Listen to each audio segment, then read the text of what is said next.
안녕하세요. 맹꽁이 여사 14번째 시간입니다.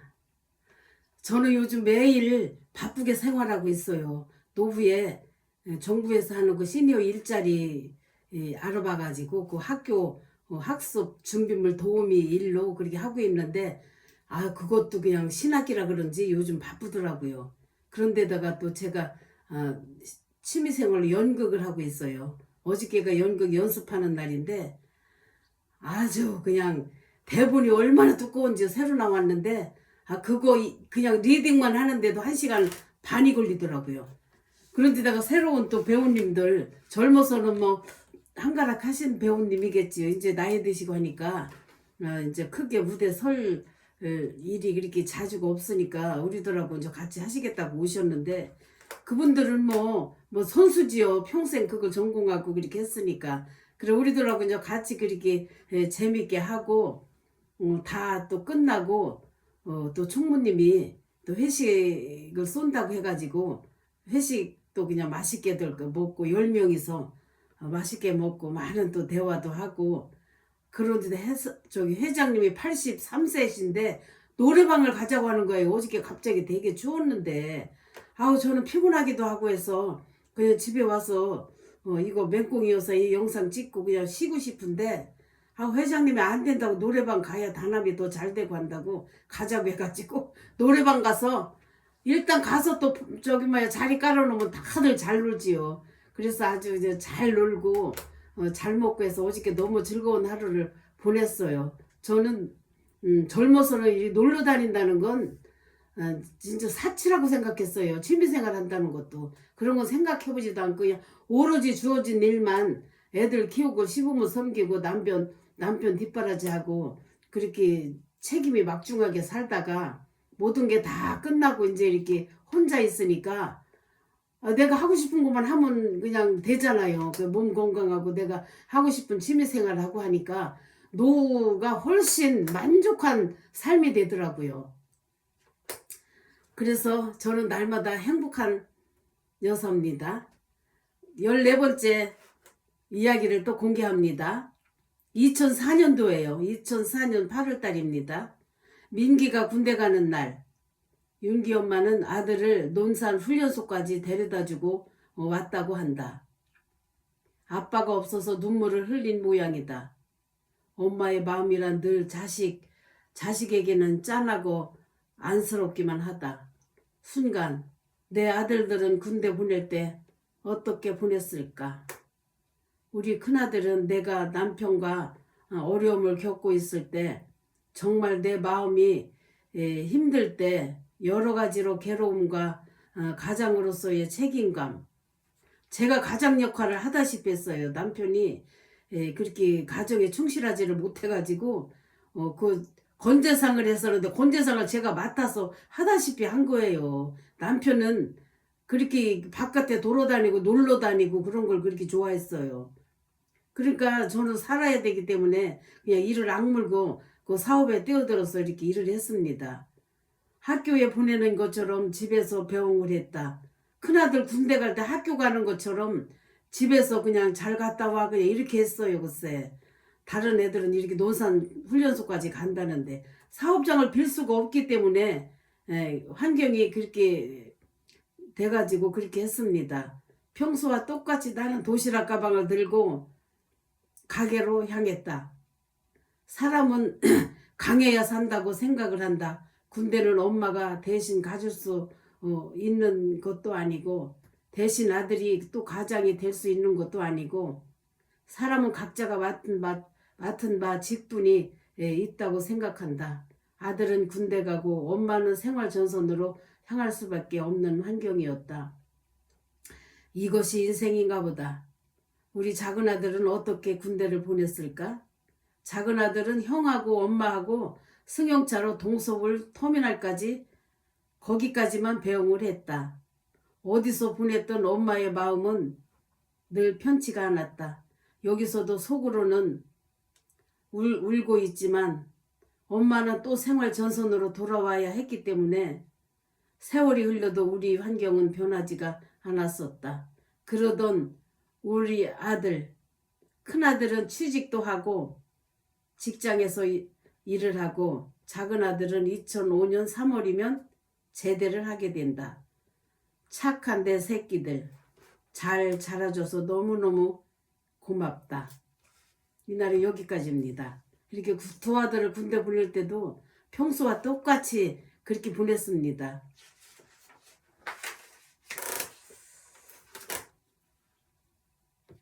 다음은 형주 엄마입니다. 제목이. 오늘은 저녁 운동을 다녀오다가 형주 엄마를 만났다. 아빠가 무릎에 염증이 생겨서 입원을 하셨다는데 너무 마음이 답답해서 바람 좀 쏘이려고 나왔다고 한다. 힘도 많이 들겠지만 미소로서 나를 맞는다. 환경이 상당히 어려운데도 그렇게 해맑게 웃으면서 저랑 그렇게 대화를 했어요. 참 좋은 사람입니다. 우리는 길가에 앉아서 생활의 고달픔을 서로 이야기했다.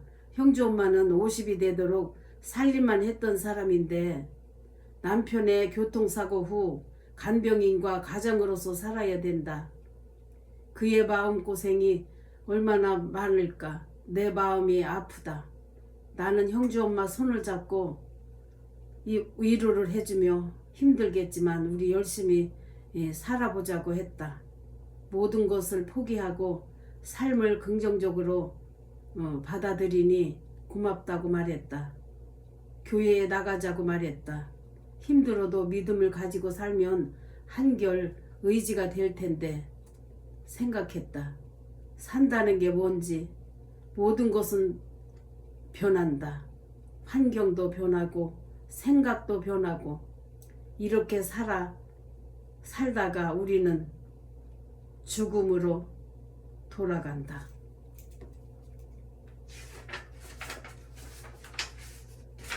여기까지입니다.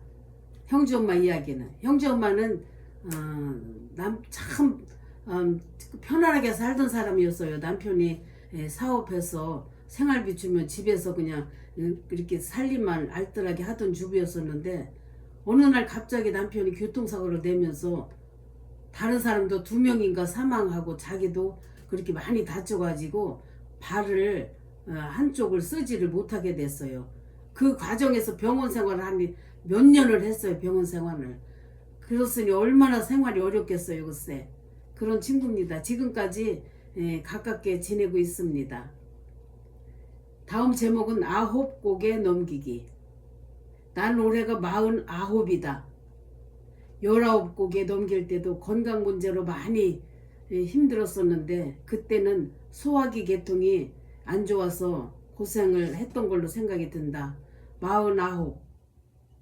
올해는 허리와 다리 때문에 몸고생, 마음고생을 많이 하고 있다.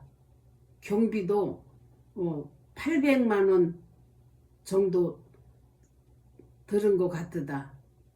침도 맞고 병원도 다니고 했다. 하나님을 많이 의지하지만 약한 게 인간의 마음인지라 병원을 의지하고 있다.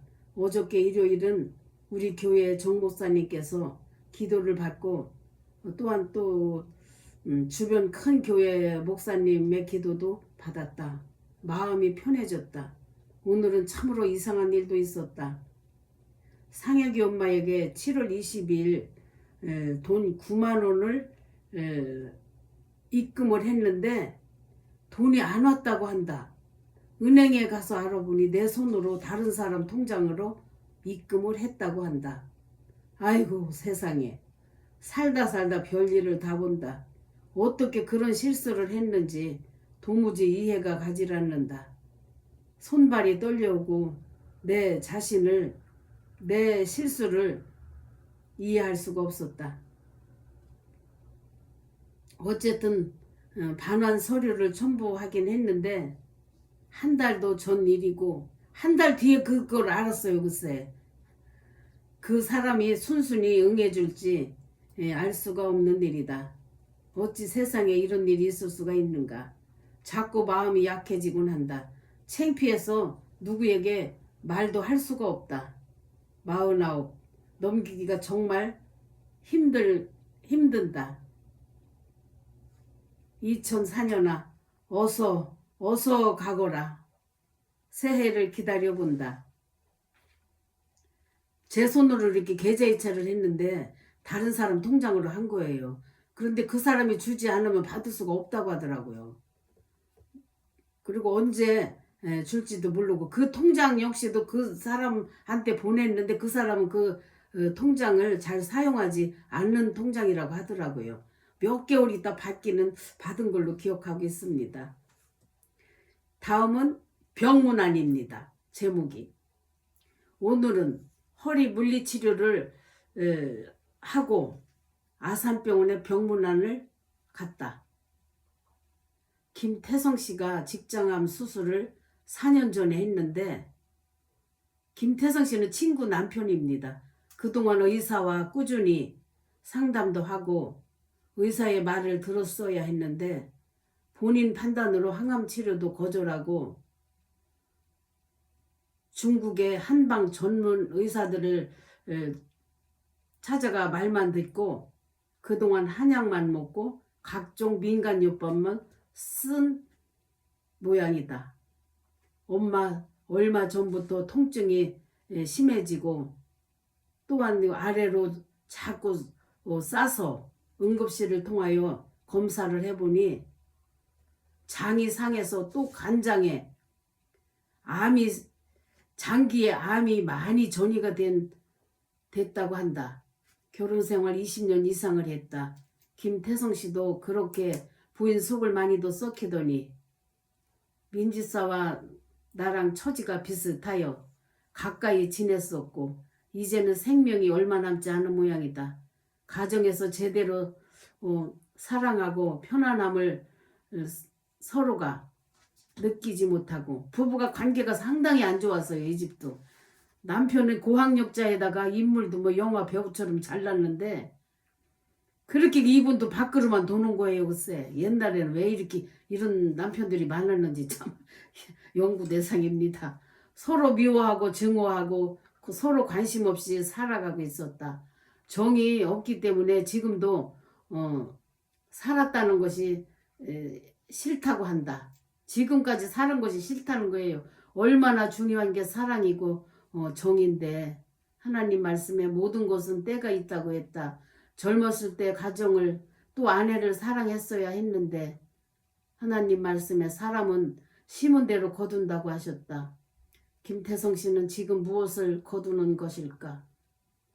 병상일지를 슬쩍 보니까 나이 51세로 쓰여 있다. 제가 병문안 가서 그 침대에 그 나이가 써 있잖아요. 그걸 보니까 51세로 쓰여져 있더라고요. 얼마나 젊은 나이에요. 글쎄. 지금 떠나기엔 너무너무 이른 나이다. 민집사 얼굴이 시커멓고 정말 말이 아니다. 그러기에 일찍이 결단을 내렸으면 이런 험한 꼴 안 보지. 속으로 생각해 본다.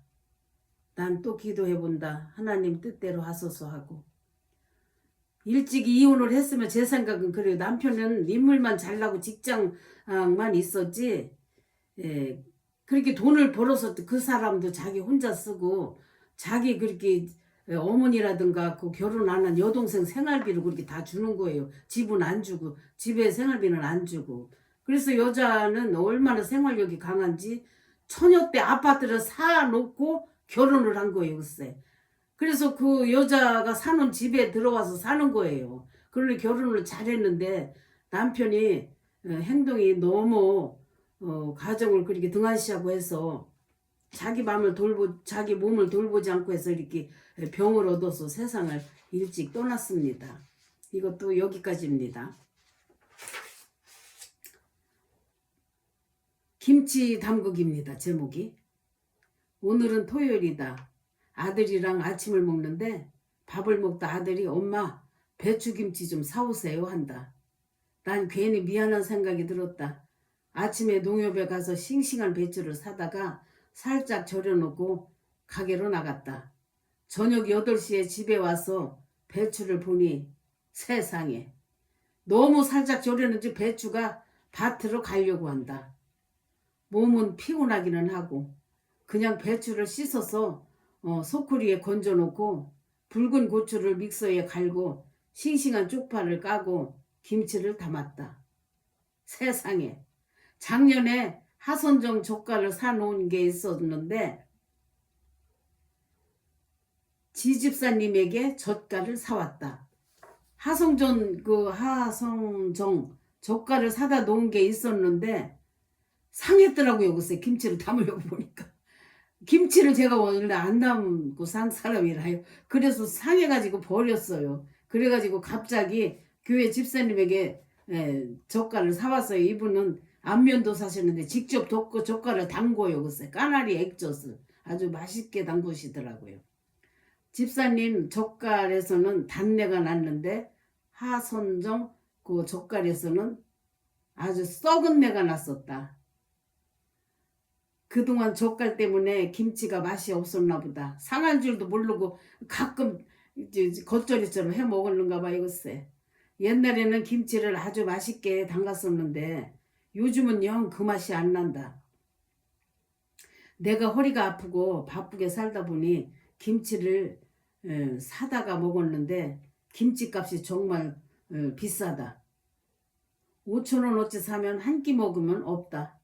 그래서 지난번 퇴근하고 하다 슈퍼에 갔더니 열무가 시들하긴 한데 한 단에 500원 달라고 한다. 얼마나 쌌어요. 그 시절은 열무 한 단에 500원. 나는 값이 너무나 싸다고 생각해서 나중일을 생각지도 않고 열무 5,000원어치를 사니 들고 올 수가 없었다. 피곤한 몸으로 밤에 그걸 다듬어서 저녁에 절였었다. 아침에 담았는데 세상에 열무가 시들한 데다가 연한 걸 밤새 절였으니 질겨서 먹을 수가 없었다. 아들은 맛있다고 하면서도 먹지도 않는다. 찌개용으로나 먹을까? 난 속이 상했다. 간도 맞출 수가 없다. 어느 때는 싱겁고 어느 때는 짜고 나 혼자면 아무거나 먹는데 일주일에 하루 와서 먹는 아들인데 이 아들이 삼성에 다녔어요. 그래서 거기 기숙사에서 있다가 일주일에 한 번 오는 아들인데 이렇게 글쎄 맛이 없는 김치를 아들한테 내놓은 거예요. 지금 생각하면 정말 너무나 미안하지요. 엄마 마음은 피곤해도 아들이 먹고 싶다고 해서 해주고는 싶은데 맛이 옛날 맛이 안 나니 난감한 일이다. 오늘 김치는 아들이 잘 먹을지 내일 아침을 기대해 본다. 옛날에는 뚝딱뚝딱 찬밥도 잘 했었는데 반찬도 잘 했었는데 남편 떠나고 변한 건 반찬 솜씨라고 생각한다. 남편이 있을 때는 그래도 좀 반찬을 이런 것 저런 걸 해서 그런 대로 맛이 났었는데 남편 없이 이렇게 아들이 일주일에 또 한 번 와서 밥을 주니까 그렇게 제가 반찬이 그렇게 맛이 없게 했나 봐요. 그래도 난 지금이 더 좋다. 좋아진 것이 더 많으니까. 남편이 얼마나 저를 힘들게 했으면은 남편이 없는 게 더 마음이 편하고 삶이 이렇게 안정적인 그런 삶이 되더라고요. 내 뜻대로 내가 알뜰하게 하면은 일한 만큼 수입이 올라가니까. 그랬습니다. 이때는. 다음은 추수하는 기쁜 마음.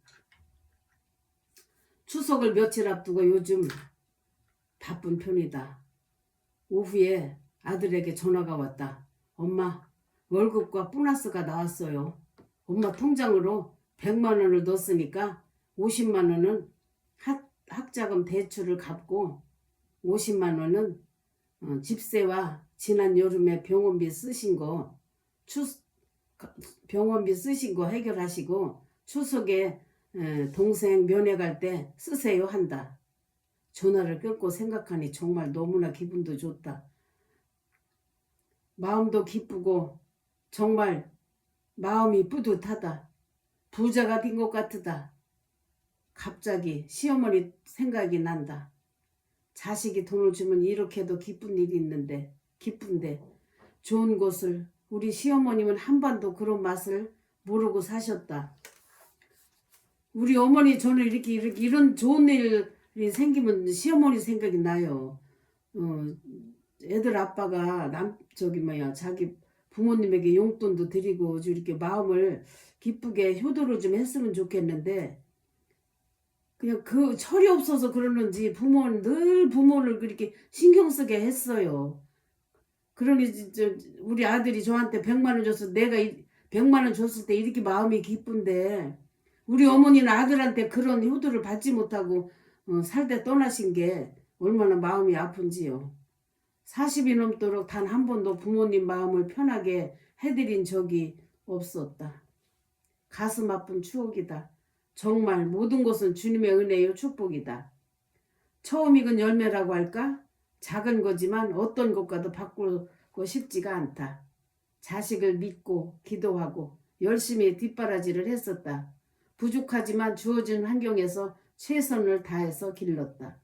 그래도 엄마 마음은 조금이나마 알아주는 것 같아서 정말 고맙고 행복하다. 우리 아들은 첫 월급부터 지금까지 용돈을 꼬박꼬박 계좌이체를 해주고 있어요. 진짜 자랑거리입니다. 제 친구들 모임에 가면은 자식들한테 용돈 받는 친구 한 명도 없어요.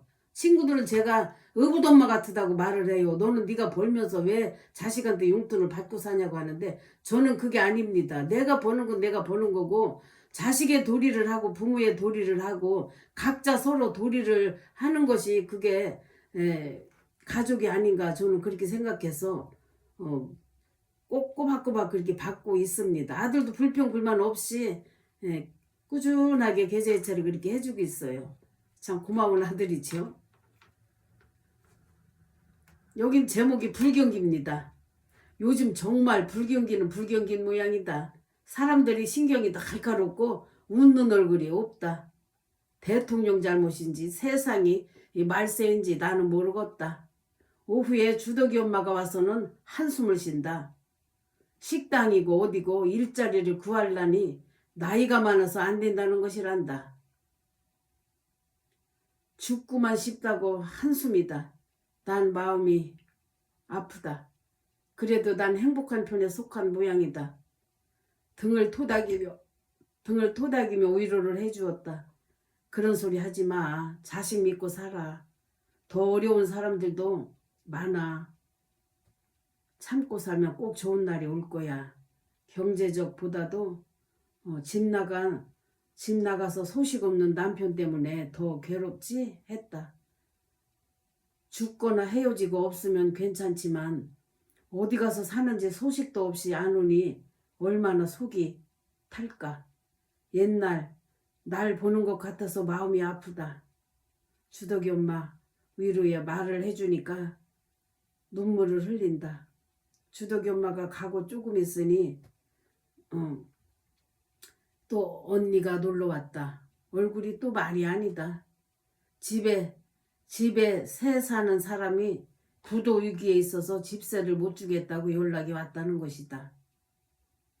세 받아서 생활을 하는데 세가 안 나오면 생활을 못하게 됐으니 집담보 마이너스 통장을 만들어서 쓰겠다고 한다. 정말 불경기가 심한 모양이다. 나는 평생 불경기라서 피부로 느껴지는 것은 없다. 제 사는 일도 평생 불경기예요. 호경기를 저는 못 봤어요. 지금까지. 사람들 날마다 불경기 그렇게 이렇게 하면서 살아요. 글쎄. 뭐 큰 사업가들은 뭐 호경기도 있겠지만 우리 같은 소규모 자영업자들은 늘 불경기입니다. 이렇게라도 유지하고 살 수 있으니 참 감사하다. 그래도 밥을 먹고 살 수 있어서 참 감사하게 생각했습니다. 여자들이요 힘을 냅시다. 이렇게 썼습니다.